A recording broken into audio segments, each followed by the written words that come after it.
Interbank में आज रुपया 205 रुपये 16 पैसे पे बंद हुआ डॉलर के मुकाबले में। और जब तक रुपए में इस्तेहकाम नहीं आता, आपको महंगाई पे काबू करना हो, आपको मईशत को संभालना हो, कर्ज़ों का बोझ कम करना हो, आप कर ही नहीं सकते। रुपए की स्टेबिलिटी आपकी प्री कंडीशन है। और रुपए की सूरत हाल ये है कि 189 पे मौजूदा हुकूमत को मिला था, 181 पे पहले लिया है कि हम तो आए हैं तो एक देख बारिश होने लगी है, साथ ही 181 पे आ गया। फिर 181 से ये जंप करके अब 205.16 पे आज बंद हुआ है। ये कौन सी इकोनॉमिक मैनेजमेंट है, मुझे समझाएं आप। अगर आपने IMF से एग्रीमेंट करनी है तो उसको रिस्टोर करवाएं। दोस्त ममालिक आपको पैसे नहीं दे रहे, उसके लिए आपको जो सपोर्ट चाहिए थी वो मुझे लगता है कि लेट मिलना शुरू हुई है इस्टेब्लिशमेंट की। पहले भी पैसे उनकी मदद के बगैर नहीं थे, अब भी उनकी मदद से आने, लेकिन टाइमली एक्शन लें। ये पाकिस्तान की बका का सवाल है। अगर डिफ़ॉल्ट से बचाना है, रुपए को मज़ीद नाकदरी से बचाना है तो आपको एक्ट करना पड़ेगा। लेकिन ज़ख्मों पे नमक छिड़कना, उसको आप मतलब पहले भी कई वज़रों ने हमें समझाया PTI के, अब पाकिस्तान मुस्लिम लीग नवाज़ के वज़रा भी वैसा ही मतलब समझा रहे हैं।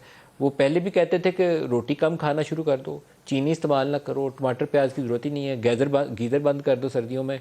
अब आज एहसन इकबाल साहब ने भी ऐसा ही मशवरा दिया, उन्होंने कहा चाय पीना भी बंद कर दो। सुनिए इन वज़रा के बयान और अंदाज़ा करिए कि ये क्या क्या हिकमत और दानाई की बातें इन सब के पास मौजूद है। 2 रोटियों के बजाय एक पे कुछ अरसे के लिए इक्तफा करना पड़ेगा।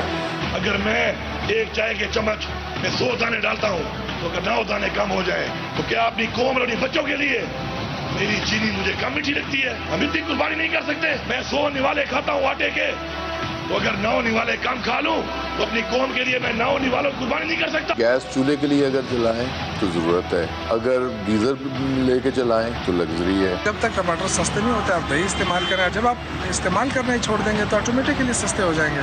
मैं ये भी कौम से अपील करूंगा कि हम चाय की एक एक प्याली 2-2 प्यालियां कम कर दें, क्योंकि जो चाय हम इंपोर्ट करते हैं वो भी हम उधार लेकर इंपोर्ट करते हैं। 4 भाई हैं और अगर एक रोटी है तो सबको मिलकर एक एक चौथाई उसकी खानी है, और इंशाअल्लाह ताला जब 4 रोटी आएंगी तो फिर पूरी पूरी रोटी खाएंगे।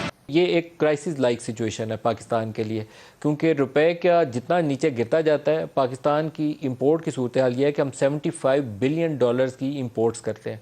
हमारा इंपोर्टेड अशिया के ऊपर इन्हिसार इतना ज़्यादा है कि हमारी बहुत सारी जो इनपुट्स हैं इंडस्ट्रियल सेक्टर में वो भी इंपोर्टेड है।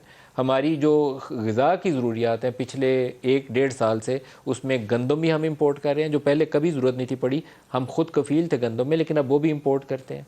और बेशुमार चीज़ें हैं। चीनी पाकिस्तान में वो एक दफ़ा एक्सपोर्ट कर बैठे हैं 4 साल पहले, तब से ऐसा ज़ाब पड़ा हुआ है कि ना उसकी कीमत ठीक होती है, ना हम उस क्राइसिस से बाहर निकल पाते हैं। तो हमें इन चीज़ों को मैनेज करना है। और पेट्रोलियम मसनूआत के ऊपर सूरत हाल ये है कि आज $125 के ऊपर कीमतें पहुँच गई हैं ब्रेंट क्रूड की। 60 रुपये पाकिस्तान में इजाफा हो चुका है। और अब अगर ये रुपया भी साथ गिर रहा हो तो इसका मतलब ये है कि अगर 10 या 12 रुपये का फ़र्क है तो डिवेल्यूशन की वजह से वो 20-25 रुपये का फ़र्क हो जाता है। कितना गरीब आदमी से कहें कि और पे करे, ये नहीं है। एक आम सारफ अब और इसको बर्दाश्त नहीं कर सकता।